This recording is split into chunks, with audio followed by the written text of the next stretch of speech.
ये किस ज़ात पर हक़ की है आमद आमद, फरिश्तों का पैग़ाम सलाम आ रहा है। ये कौना इंसान कामिल ज़मीं पर बसत इज़्ज़तों किराम आ रहा है। गुलामों यतीमों की बिगड़ी बनाने कोई मोनी से खासो आम आ रहा है। बशारत रसूलों ने दिया के जिसकी वो लेकर खुदा का पैगाम आ रहा है, वो लेकर खुदा का पैगाम आ रहा है।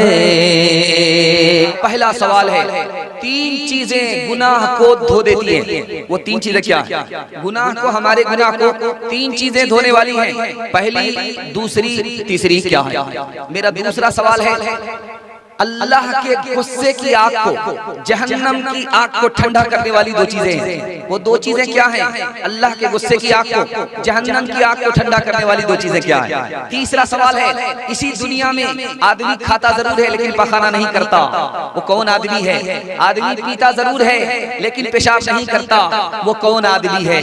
ये मेरा तीसरा सवाल है। आखिरी सवाल है, जिब्रील फरिश्ता आसमान से जमीन पर उतरा, चार मौके से बिल्कुल बिजली की रफ्तार में जल्दी से जिब्रील फरिश्ता आसमान से जमीन पर उतरा। किसके लिए उतरा? वो चार मौके क्या है? ये मेरा आखिरी सवाल है। मेरा पहला सवाल था, गुनाह को धोने वाली तीन चीजें हैं। पहली चीज बीमारी है। आप बीमार पड़ते हैं, आपका गुनाह धुल जाता है। आपके दिल में खौफ खुदा है, गुनाह धुल जाता है। और आप आंसू बहा रहे हैं अपने गुनाह को याद करके, आपका गुनाह ऐसे धुल जाता है जैसे पानी से कपड़ा धुल जाया करता है। दूसरा सवाल था, आग को ठंडा करने वाली कौन सी चीज है? अल्लाह के गुस्से की आग को ठंडा करने वाली, जहन्नम की आग को ठंडा करने वाली दो चीजें हैं। रिश्तेदार के साथ अगर आप रिश्तेदारी रखेंगे, जहन्नम की आग ठंडी हो जाएगी। सदका करेंगे, अल्लाह के गुस्से की आग ठंडी हो जाएगी। तीसरा सवाल था, इसी दुनिया में आदमी खाता जरूर है लेकिन पखाना नहीं करता, आदमी पीता जरूर है लेकिन पेशाब नहीं करता। माँ के पेट में जो बच्चा है वो खाता जरूर है, पीता जरूर है लेकिन पेशाब पखाना नहीं करता। और हमारा ईमान है कि खुदा जन्नत में खिलाएगा, पेशाब की जरूरत नहीं होगी। खुदा जन्नत में पिलाएगा, पखाने की जरूरत नहीं होगी, पेशाब की जरूरत नहीं होगी। आखिरी सवाल आपसे था, चार मौके से जिब्रील फरिश्ता आसमान से जमीन पर उतरा, वो चार मौका क्या था? अल्लाह ने हुक्म दिया कि मेरे इब्राहिम को आग में गिरने से पहले उठा लो। जिब्रील फरिश्ता आसमान से जल्दी में जमीन पर उतर गया और आग में गिरने नहीं दिया, उठा लिया, आग में जलने से पहले ही उठा लिया। दूसरा मौका था, इस्माइल अलैहिस्सलाम के गले पर छुरी चलने वाली थी, अल्लाह ने हुक्म दिया कि चाकू इससे पहले के बाल काटे, जल्दी से जमीन पर उतर जाओ, इस्माइल को बचा लो। तीसरा मौका था, यूसुफ अलैहिस्सलाम कुएं में गिराए जा रहे हैं, भाई कुएं में फेंक रहा है, हुक्म हुआ कि जिब्रील को हुक्म हुआ कि आसमान से जमीन पर उतरो और यूसुफ अलैहिस्सलाम पानी में गिरे, इससे पहले उठा लो। चौथा मौका और आखिरी मौका है, हमारे नबी के मुंह के ऊपर दुश्मन ने पत्थर मारा, दंदान मुबारक शहीद हुए, खून जमीन पर गिरने वाला था। अल्लाह ने जिब्रील को हुक्म दिया कि आसमान से जमीन पर उतरो, खून जमीन पर गिरे, इससे पहले हाथ में ले लो वरना दुनिया को हम तहस नहस कर देंगे। होठों पे वही इश्क का पैगाम रहेगा, जो काम था वो काम है, वो काम रहेगा। होठों पे वही इश्क का पैगाम रहेगा, जो काम था वो काम है, वो काम रहेगा। अल्लाह की कसम मर के भी हम जिंदा रहेंगे, कातिल तेरे सर पे मगर इल्जाम रहेगा। तालीम औरतों को भी देनी जरूर है, लड़की जो पे पढ़ी हो तो वो बेशोर है। तालीम औरतों को भी देनी जरूर है, लड़की जो पे पढ़ी हो तो वो बेशोर है। उसने माशरत में सरासर फतूर है, और इसमें वालिदैन का बेशक कसूर है। बस औरतों के पैगाम को खत्म करने के लिए जा रहा हूँ, 2-3 मिसाल सुनाने के लिए जा रहा हूँ। आप लोग सुनने के लिए तैयार है? दोनों हाथ उठाइए इंशाअल्लाह। औरत की मर्जी के मुताबिक जिंदगी गुजारेंगे, हाथ उठाइए इंशाअल्लाह। माँ बाप को भी खर्चा बीवी से पूछ करके देंगे, हाथ उठाइए इंशाअल्लाह। कितने ज़नमुरीद पकड़े जा रहे हैं। ये कन्या के भी मामू हैं, दुल्हा के भी मामू, हर एक में हाथ उठा रहे हैं। दूसरा पैगाम तेजी के साथ, मुझे जो टटोलना था आपको मैंने टटोल लिया। आप अल्हम्दुलिल्लाह बेदार हैं, थोड़ी सी जान आपके अंदर है, उसके हवाले से आपको पैगाम सुनाने के लिए जा रहा हूँ। ध्यान से सुनिएगा। गरीब की बेटी है, बहुत खूबसूरत है, अमीर का बेटा है, पैगाम दे रहा है। उससे पूछा गया कि गरीब की बेटी पर पैगाम दे रहे हो, गरीब की लड़की से निकाह क्यों करना चाहते हो? कहा कि गरीब की लड़की गरीब जरूर है, लेकिन उसके पास हुस्न है, खूबसूरत लड़की है, इसलिए पैगाम देना चाहता हूँ। ये नहीं कहा कि उसके पास इल्म है, ये नहीं कहा कि उसके पास दीन है, ये नहीं कहा कि उसका खानदान अच्छा है, ये नहीं कहा कि शरीफ लड़की है, पर्दे में रहती है, नहीं, बल्कि हुस्न है, इसलिए निकाह कर रहा हूँ। तो लड़की ने कहा कि मुझको ये रिश्ता मंजूर नहीं है। अगर मेरे हुस्न की बुनियाद पर ये निकाह कर रहा है, अगर मैं बीमार पड़ गई तब क्या होगा? अगर मैं बूढ़ी हो गई तब क्या होगा? अगर मेरे अंदर बीमारी पैदा हो गई और मेरी खूबसूरती चली गई तब क्या होगा? मैं निकाह नहीं करूंगा। तो बाप ने कहा कि बेटी घबराने की बात नहीं है, इम्तिहान करा लेते। लड़का से कहा तो ठीक है, 10 दिन के बाद मेरे घर पे आओ, लड़की को एक बार देखो, लड़की अगर तुमको पसंद है तो बेटी का हाथ तुम्हारे हाथ में दे दूंगा, निकाह कर दूंगा। बेटी को दस्त की दवाई खिला दिया बाप ने, बेटी को दस्त आने लगा। अब लड़की बिल्कुल कमजोर हो गई, हुस्न चला गया, जो खूबसूरत लड़की थी बदसूरत हो गई। अब उस जवान को बुलाया कि लड़की को देखो, तो जवान कहता मुझको लड़की पसंद नहीं है, मैं रिश्ता नहीं करूंगा। कहा क्या करोगे? कहा मैं जा रहा हूं। कहा रुक जाओ। लड़की से बाप ने कहा था कि जो तुम्हारा पाखाना है उसको घैले में रखो, बर्तन में रखो, फेंकना नहीं।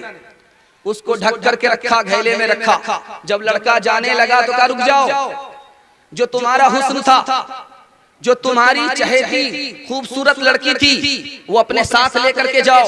कहा कि वो कैसे? मटका ला करके दिया, उसमें पखाना था। कहा कि यही तुम्हारा हुस्न है, इसको साथ में लेकर के जाओ। जब खोल करके देखा तो पखाना है। कहा यही लड़की जब दस्त नहीं आया था तो खूबसूरत थी, ये पखाना उसके पेट के अंदर था। जैसे ही ये पखाना निकला उसका हुस्न चला गया। तुम्हारा हुस्न तो ये पखाना है, ये लड़की नहीं है। बाप ने फिर तश्त दिखलाया उसे, जो भरा था साहिबा के दस्त से, और कहा कि देख तालिब इसे, सिर्फ ये निकला है उसके जिस्म से, बस तेरा माशूक ये पाखाना था, तू इसी का बस दीवाना था। हुस्न जब मुस्हिल से फीका पड़ गया, इश्क का बाजार ठंडा पड़ गया। बस 2 मिसाल है, पैगाम को खत्म कर रहा हूं, इसको ध्यान से सुनिएगा जो मैं आपको सुनाने के लिए जा रहा हूं। शौहर घर से बाहर निकला है, बीवी से पूछा तुमको कितना खर्च दे करके जाएं? कहा कि जितनी मेरी जिंदगी उतना खर्च दे दो। कहा तुम्हारी जिंदगी मेरे हाथ में नहीं है। कहा कि मेरा खर्चा भी तुम्हारे हाथ में नहीं है। शौहर चले गए। रिश्तेदार आकर के पूछा कि तुम्हारा शौहर तो चला गया, खर्चा दिया कि नहीं दिया? कहा वो तो खाने वाला था, चला गया, खिलाने वाला खुदा मौजूद है, मुझे किसी का गम नहीं है। दूसरी मिसाल आपके सामने लेकर के आ रहा हूं, इसको बहुत ध्यान से सुनिएगा। आपने देखा होगा नीला कपड़ा होता है, गेरुआ रंग का कपड़ा होता है, लुंगी में होता है, कुर्ते में होता है, और वो घर से बाहर निकल जाता, झोला टांग करके बाहर निकल जाता। उसको बीवी से मतलब नहीं, रिश्तेदार से मतलब नहीं, जंगल में रहता है और भीख मांगने के लिए बस्ती में आता है, दाल चावल भीख मांग करके चला जाता है, उसी से गुजारा करता, क्योंकि दुनिया से उसको मतलब नहीं है। बीवी को छोड़ा, रिश्तेदार को छोड़ा, बीवी को छोड़ करके चला गया। हफ्ता 10 हफ्ते के बाद वापिस आया तो उसको पता नहीं था कि मेरी बीवी का घर है। दाल चावल मांगता है, जब बीवी ने दाल चावल दे दिया तो कहा कि रोटी पका दें, तो कहा कि पका दो, कहा कि अपने आटा से पकाएं या तुम्हारे आटा से पकाएं, कहा अपने आटे से मत पकाओ, मेरे झोले में जो आटा है इससे रोटी पका दो, और अपने 2 तमाचा खींच करके मारा। कहा कि हमें क्यों मारा? कहा पूछो क्यों मारा? औरत ने कहा कि सारी दुनिया तो झोला में लेकर के ढो रहा है, सिर्फ बीवी एक मासूम दुनिया थी, मजलूम दुनिया थी, उसको छोड़ करके, तन्हा छोड़ करके, उसको गरीब बना करके, उसको बेयारो मददगार छोड़ करके पूरी दुनिया में घूम रहा है, दीनदार बन रहा है, दुनियादारी से मतलब नहीं है, बीवी को अकेला छोड़ दिया है, जंगल चला गया है। ये तमाचा इसलिए मारा ताकि आज के बाद तुम्हें सबक मिले। अब समझ में आया, आंख की पट्टी हट गई। जब बीवी दीनदार होती है तो शौहर को, भटके हुए शौहर को वापस ले आती है, छोटे घर को जन्नत बना देती है। तीसरी मिसाल आपके सामने लेकर के आ रहा हूं, इस अपने पैगाम को खत्म कर रहा हूं, ध्यान से इसको सुनिएगा। औरत आपसे कहेगी कि ये काम करो, आप सुन लीजिए, मिलाइए कि ठीक है तो कीजिए, ठीक नहीं तो मत कीजिए। भीख मांगने वाला मछली मार करके बादशाह के पास आया, बादशाह को देता है, बादशाह ने खुश होकर के उसको 400 रुपए इनाम दिया। बीवी ने कहा इतना पैसा क्यों दे दिया, एक मछली पर इतना पैसा दे दिया, पैसा वापस लो वरना हम तुम्हारे घर नहीं रहेंगे। कहा कि गरीब को दिया है, अब उसको कैसे वापस लेगा, रास्ता में बता रही। बुला करके पूछो कि जो मछली दिया है क्या औरत मछली है या मर्द मछली है? अगर बोले औरत मछली है तो कहना हमको मर्द मछली चाहिए, अपना पैसा, हमारा पैसा दो, मछली ले जाओ। तरकीब औरत ने बताई है। उस गरीब को वापस बादशाह ने बुलाया, कहा तुम्हारी मछली नहीं चाहिए। उसने कहा क्यों? इसलिए कि हमको मर्द मछली चाहिए। कहा हुजूर ये मर्द मछली भी है, औरत मछली भी है, दोनों है, ये अलग अलग नहीं है। बादशाह ने फिर खुश होकर के 400 रुपए इनाम दिया। अब वो 800 रुपए लेकर के जब जाने लगा, एक सिक्का जमीन पर गिर गया, उसको उठा करके पोंछ करके जेब में ले लिया। औरत कहती है कि एक बहाना मिल गया, सारा पैसा वापस हो जाएगा। कहा कि वो क्या? कहा कि वो जो सिक्का गिरा है उसने उसको उठा करके रख लिया, उसको छोड़ा नहीं। कह देना कि तुम बहुत बड़े कमीना आदमी हो, एक सिक्का गिर गया तो क्या फर्क पड़ता था, इतना सारा इनाम तो लूट करके ले जा रहे हो, क्यों तुमने वो सिक्का उठाया, इसलिए सारा पैसा मेरा वापस करो। जब उस गरीब को बुलाया गया कि औरत के समझाने पर, औरत के तकाजा करने पर जब उस गरीब को बुलाया गया, कहा कि तुमने वो सिक्का क्यों उठाया? कहा हुजूर मैंने इसलिए नहीं उठाया कि मैं लालची आदमी हूँ, उस सिक्के में आपका नाम लिखा हुआ था, अगर वो जमीन पर पड़ा हुआ होता तो जूते में आता, आपके नाम की तौहीन होती, इसलिए उठा लिया था। फिर 400 रुपए इनाम दे दिया। उसके बाद बादशाह ने ऐलान कराया कोई भी आदमी अपनी बीवी की आंख बंद करके बात मना माने, वरना कदम कदम पर नुकसान उठाना पड़ेगा। इंशाअल्लाह बीवी से पूछ करके बाहर जाएंगे, हाथ उठा दीजिए। ये देखिए, खैर ये तो ठीक है, बीवी से पूछ करके ही बाहर जाना चाहिए।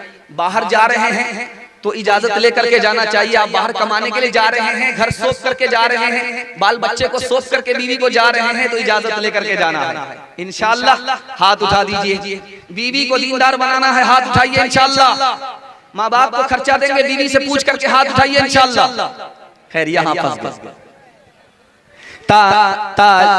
औरतों तुम तो नहीं नफ्स की लज़्ज़त के लिए दहर में आई हो मौला की इबादत के लिए। तुमने औलाद को शौहर को दिया आज़मो कमाल, तुमने बच्चों को सवारा है इमामत के लिए, अपनी आगोश में पाला है वली और शहीद, कीमती लाल बिखेरे हैं शहादत के लिए। मर्द पर ही तो नहीं फर्ज़ है ज़ुहद तक़वा, तुम भी तो आए हो मौला की इबादत के लिए।